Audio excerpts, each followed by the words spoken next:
30 ದಿನ ಕಷ್ಟಪಟ್ಟು ದುಡ್ದಿದ್ದ ದುಡ್ಡು 30 ನಿಮಿಷದಲ್ಲಿ ಖರ್ಚಾಗ್ಬಿಡ್ಬೋದು. ದುಡ್ಡಿರೋನ್ಗೆ ಆ ಸಂಬಳ ನೋಡಿ ನಗುನೂ ಬರ್ಬೋದು.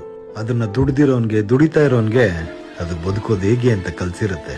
ಯಾಕೆಂದ್ರೆ ಗೆಲುವು ದುಡಿಯೋ ಕೈಯಿಂದ ಬರುತ್ತೆ ಹೊರತು ಅಂಗೈಯಲ್ಲಿರೋ ಅದೃಷ್ಟದ ರೇಖೆಯಿಂದಲ್ಲ. ಚಿಂತೆ ಮಾಡಿ ಬಡವ ಆಗ್ತಾ ಇದೆಯಾ, ಅದ್ರ ಬದಲಿಗೆ ದುಡಿದು ಶ್ರೀಮಂತನಾಗು. ನಿನ್ ಕೈಲಿ ಓಡಕ್ ಆಗದೆ ಇದ್ರೂ ಪರವಾಗಿಲ್ಲ, ನೆಡ್ಕೊಂಡು ಹೋಗಾದ್ರೂ ನಿನ್ನ ಗುರಿ ಮುಟ್ಬೇಕಷ್ಟೇ. 30 ದಿನ ಕಷ್ಟಪಟ್ಟು ದುಡ್ದಿದ್ದ ದುಡ್ಡು 30 ನಿಮಿಷದಲ್ಲಿ ಖರ್ಚಾಗ್ಬಿಡ್ಬೋದು. ದುಡ್ಡಿರೋನ್ಗೆ ಆ ಸಂಬಳ ನೋಡಿ ನಗುನೂ ಬರ್ಬೋದು. ಅದನ್ನ ದುಡ್ದಿರೋನ್ಗೆ, ದುಡಿತಾ ಇರೋನ್ಗೆ ಅದು ಬದುಕೋದು ಹೇಗೆ ಅಂತ ಕಲ್ಸಿರುತ್ತೆ. ಯಾಕೆಂದ್ರೆ ಗೆಲುವು ದುಡಿಯೋ ಕೈಯಿಂದ ಬರುತ್ತೆ ಹೊರತು ಅಂಗೈಯಲ್ಲಿರೋ ಅದೃಷ್ಟದ ರೇಖೆಯಿಂದಲ್ಲ. ಚಿಂತೆ ಮಾಡಿ ಬಡವ ಆಗ್ತಾ ಇದೆಯಾ, ಅದ್ರ ಬದಲಿಗೆ ದುಡಿದು ಶ್ರೀಮಂತನಾಗು. ನಿನ್ ಕೈಲಿ ಓಡಕ್ ಆಗದೆ ಇದ್ರೂ ಪರವಾಗಿಲ್ಲ, ನೆಡ್ಕೊಂಡು ಹೋಗಾದ್ರೂ ನಿನ್ನ ಗುರಿ ಮುಟ್ಬೇಕಷ್ಟೇ.